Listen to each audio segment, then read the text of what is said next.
Paul. I'm one of the co-founders of the CountMeOut.ie website. We were set up to we set up the website to allow people to leave the Catholic Church, and it's called defection. So we offer a simple 3-step process on the website where you can download the form with all your details already in the form, print it out and send it off to your diocese. Well, with the three of us that set up the website, we thought that it was quite difficult to find out how to defect from the church. We couldn't find any information anywhere on the internet or from priests or from the church themselves. So once we did manage to find out how to do it, we figured other people might be interested in this process.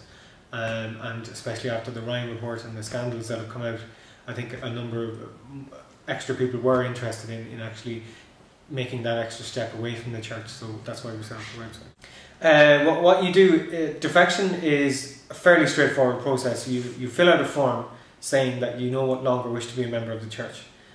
You send that form off to the diocese you currently live in. They will respond to you then either saying that they've processed it, or they might say, we want to offer you a meeting to discuss the defection. Usually the meeting is just a fairly straightforward meeting to say that if you defect, you can no longer do X, Y or Z, like get married in the church, have a funeral in the church, etc.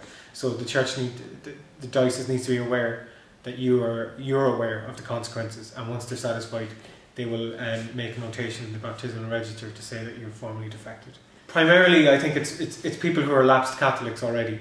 I would be very surprised if we've converted any Catholic to be a non-Catholic. I think people are Catholic, nominally speaking. I think there are a larger number of people in Ireland at the moment who consider themselves lapsed Catholics, and our website offers them the opportunity to make that official and to become a non-Catholic, I suppose. So, but we do have a lot of people using it that would be atheists, that would be agnostic, that maybe they have their own kind of spirituality or their own kind of faith, and they no longer wish to be associated with the Catholic Church as an institution. And that obviously is a large part to play in terms of the Church's kind of moral teachings. Some people would not subscribe to them anymore. They will lose any rights that a Catholic would have in terms of ceremonies or rituals within a church. So, for example, you're not allowed to get married in a church, you're not allowed to have a funeral in a church, you're not allowed the last rites, you're not allowed to receive communion. You can still go to a church, you can still go to weddings and funerals and whatever, and services.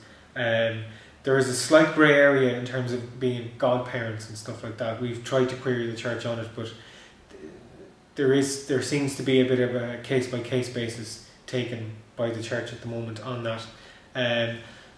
But having said that, I mean, you can get married now almost with any place indoors in a civil ceremony. A lot of people are doing that now. You can still get married in a church the same way as a non-Catholic could marry, let's say, a Protestant or something. Sorry, a non-Catholic could marry a Catholic. People who defect would be considered non-Catholic. So usually it's up to the local priest's discretion whether they can officiate at a wedding as such. So we've yet to kind of see any serious ramifications of it. We tell people on the website, we're very straightforward about what will happen if you do defect, and we encourage them to read through the whole list of the frequently asked questions and stuff. So hopefully people are very aware of the consequences. Yeah, the feedback has been largely, I would say, 90 to 95% positive. Most people are happy that something like this is being provided. They either didn't know it was there, or they knew that there was a way out of the church, they just didn't know how to go about it, and our website has made that easier for them. So the vast majority of emails we get are from people saying thanks for making it so easy. We do get the odd one from people saying you're not doing God's work, or this is bad, but I can understand their point of view. But I think we're being fairly upfront and honest about what we're doing, and it's not church bashing. It's offering people a way out who we would regard as having effectively been out for a long time anyway. I think they are responsible for people defecting, because if I take my own case, for example, I was happy enough to be a lapsed Catholic for years. I didn't care, and I would consider myself an atheist now, and I would have considered myself that for probably the last 15 years, since I was 15 years old. And I never felt a great urge to defect, but the way that I've seen the church handle abuse scandal after scandal after scandal, and the cover-up, and now it seems to be going all the way to the Vatican, my own reason for defecting was that I don't want my name or to be associated in any way with that institution anymore, even just nominally. So from that point of view, I do think the church has contributed to their own people leaving.